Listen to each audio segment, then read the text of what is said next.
금을 만들 수 있다는 사실을 알고 계시나요? 하지만 만드는 데에 천문학적인 비용이 들기 때문에 차라리 그냥 캐는 게 낫습니다. 반짝이는 금괴를 보면 무슨 생각이 드시나요? 누구나 한 번쯤 손에 쥐어보고 싶어하는 오늘의 주인공, 바로 금입니다. 그런데 이 금속, 사실 우리가 아는 것보다 훨씬 더 신비로운 존재입니다. 인류의 역사에서 끊임없이 사랑받아온 금을 아마 마다하시는 분들은 안 계시겠죠? 그런데 우리는 이렇게 금을 좋아하면서도 금에 숨겨진 사실들은 잘 모르고 있는 것 같습니다. 그래서 준비했습니다. 금에 숨겨진 11가지 놀라운 사실들. 금이라는 금속이 원래 지구의 것이 아니었다면 우주의 어딘가에서 생성된 금이 수십억 년 전 운석과 소행성을 타고 우주에서 지구로 날아온 겁니다. 이후 멀리서 날아온 금이 땅에 묻히고 지각 깊은 곳에서 엄청난 열과 압력을 받으며 지금 우리가 채굴하는 금맥으로 변한 건데요. 한마디로 우리가 끼고 있는 금반지도 원래는 우주에서 온 손님이었던 셈이죠. 바다에도 금이 녹아 있다는 사실을 알고 계시나요? 놀랍게도 바닷물 속에는 약 9,000톤에 달하는 금이 녹아 있다고 합니다. 다만 농도가 조 단위로 희석되어 있어서 금 28.35g을 뽑아내려면 수천 톤의 바닷물을 처리해야 할 정도라고 하네요. 여기에 더해 해저 바닥 밑에도 금이 암석에 갇힌 채 묻혀 있는데 아직까지는 경제적으로 채산성 있게 캐낼 방법이 없다고 합니다.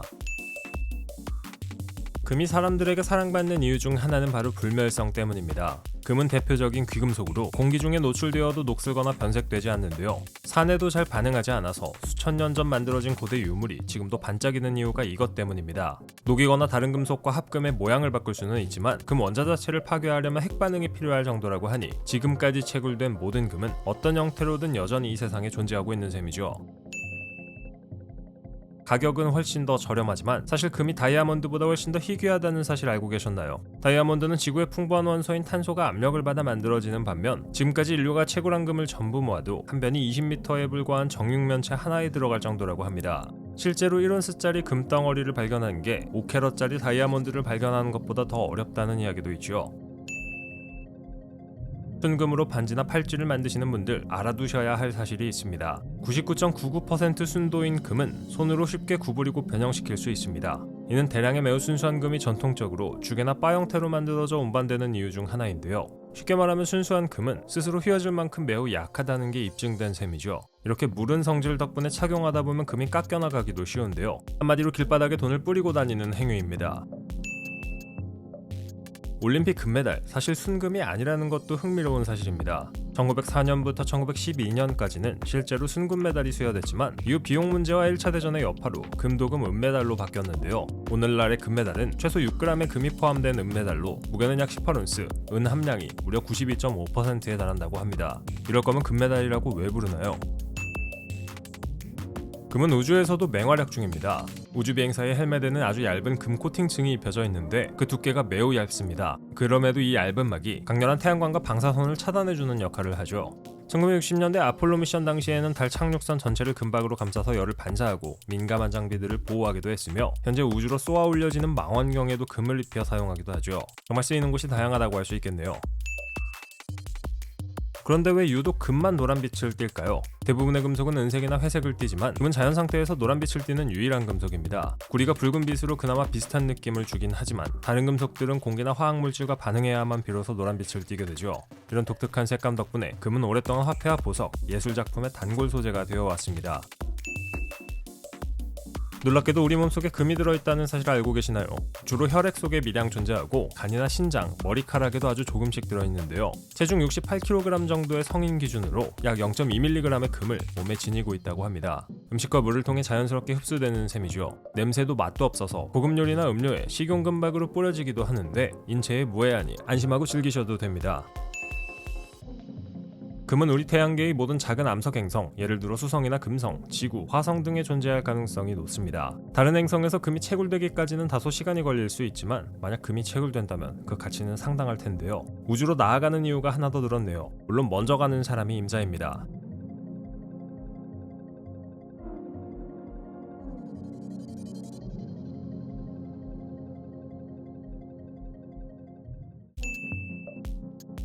놀랍게도 은은 옛날 어린이들이 병에 잘 걸리지 않게 해주는 건강지킴이 역할까지 했다고 합니다. 영어로 실버스푼, 즉 은수저라는 단어가 단순히 부자를 의미하는 것만은 아님을 알 수 있죠. 여기 은색으로 반짝이는 금속 하나가 있습니다. 그만큼 화려한 스포트라이트도 받지 못하고 안 쓰면 금방 변색되어 버리며 너무 무르다는 단점이 있는데요. 하지만 이런 단점에도 현재 널리 사랑받고 있죠. 이런 오늘의 주인공 바로 은입니다. 사실 은은 인류 역사 속에서 의학부터 사진, 곳곳에서 활약해온 금속입니다. 과연 이 은이라는 금속에 숨겨진 재미있는 역사와 사실들 뭐가 있을까요?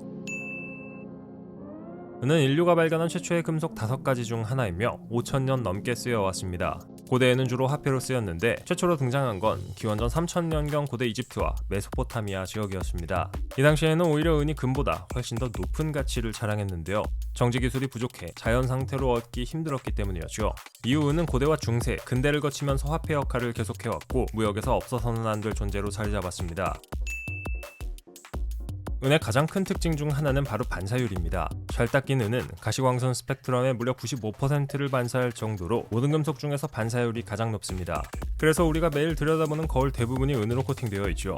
이 반사 능력은 망원경이나 현미경, 태양광 패널 같은 정밀기기에도 폭넓게 활용되고 있습니다. 은의 또 다른 특징은 바로 압도적인 전도율입니다. 전기 전도율을 0에서 100까지의 척도로 매길 때 은은 무려 100점 만점을 기록하는 유일한 금속인데요.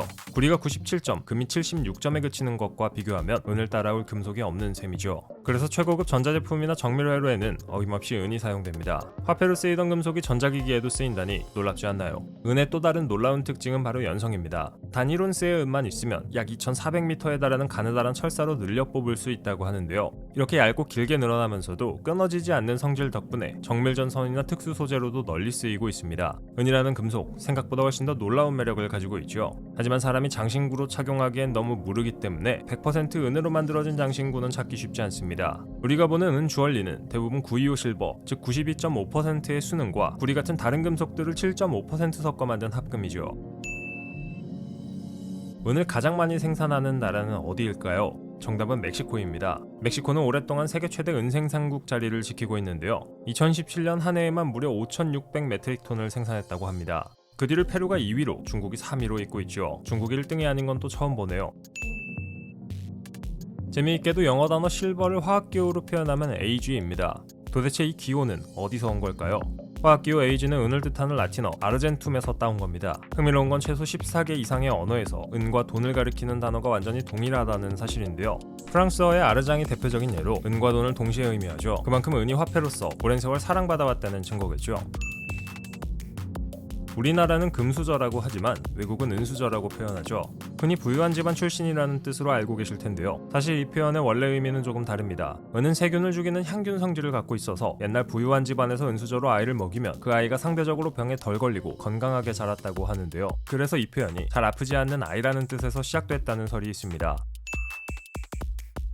은은 화폐 역사에서 빼놓을 수 없는 금속입니다. 역사적으로 유명했던 로마 제국에서도 데나리우스라는 은화를 사용했고 지금 가장 잘 나가는 미국도 한때는 은화를 만들었죠. 1794년 미국에서 최초의 은화가 주조됐는데요. 일부 전문가들은 이 은화가 전 세계에서 만들어진 최초의 은달러였으며 훗날 달러라는 화폐 개념 자체의 시초가 됐다고 이야기합니다. 실제로 2015년 경매에서는 이 초기 은화 한 개가 약 500만 달러에 낙찰되기도 했죠.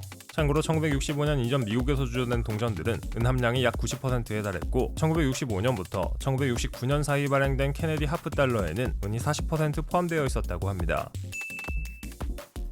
마지막으로 은은 비까지 내리게 할 수 있습니다. 요오드와 은이라는 화합물이 바로 그 주인공인데요. 이 화합물은 구름에 씨앗을 뿌리듯 살포해 인공적으로 비를 내리게 하거나 태풍의 세기를 조절하려는 시도에 활용되어 왔다고 합니다. 거울부터 화폐, 건강, 심지어 날씨 조절까지 알고 보니 은은 금 못지않게 어쩌면 그보다 더 다재다능한 금속이네요. 은이라는 금속, 오늘 이야기를 듣고 나니 조금 다르게 보이지 않으신가요?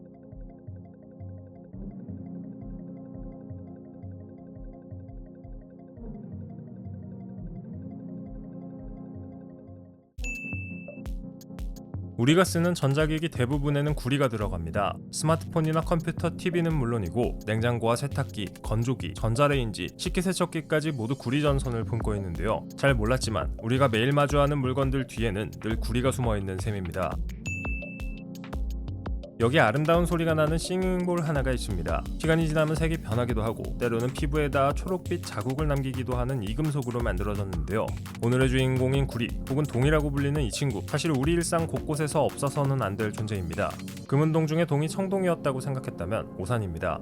사실 우리가 부르는 동은 바로 구리를 의미하죠. 과연 이 구리라는 금속에 숨겨진 재미있는 사실들 뭐가 있을까요? 구리는 오래전부터 사용되어 왔습니다. 기원전 8000년에도 이미 구리를 사용했다는 이야기가 있으니 진짜 오래되었죠. 구리는 다양한 용도로 사용되어 왔지만 그 중에서도 조리도구의 재료로 사랑받아 왔는데요. 전통적인 냄비부터 미슐랭 스타 셰프들이 쓰는 그릇까지 종류도 다양합니다. 구리가 뛰어난 열 전도율로 온도를 균일하게 유지해주기 때문인데요. 그래서 열이 불균등하게 전달되는 열 관성 문제를 최소화하고 요리할 때마다 안정적인 결과를 만들어냅니다. 덕분에 커피부터 튀김까지 다양한 먹을거리를 조리하는 도구로 사용되어 왔죠. 구리는 영어로 코퍼입니다. 이 단어 어디서 왔는지 아시나요? 코퍼라는 단어가 유래된 건 로마 제국 시기인데요. 당시 구리는 키프로스 지역에서 주로 채굴되었고 로마 제국에 공급되는 대부분의 구리가 이 지역에서 나왔습니다. 덕분에 이 금속은 키프로스 지역의 이름을 딸 라틴어 큐프럼이 되었고 이후 영어 단어 코퍼로 바뀌었죠. 지금까지 인류가 채굴한 구리 중 최소 65%가 여전히 사용되고 있거나 사용 가능한 상태로 남아있다고 합니다.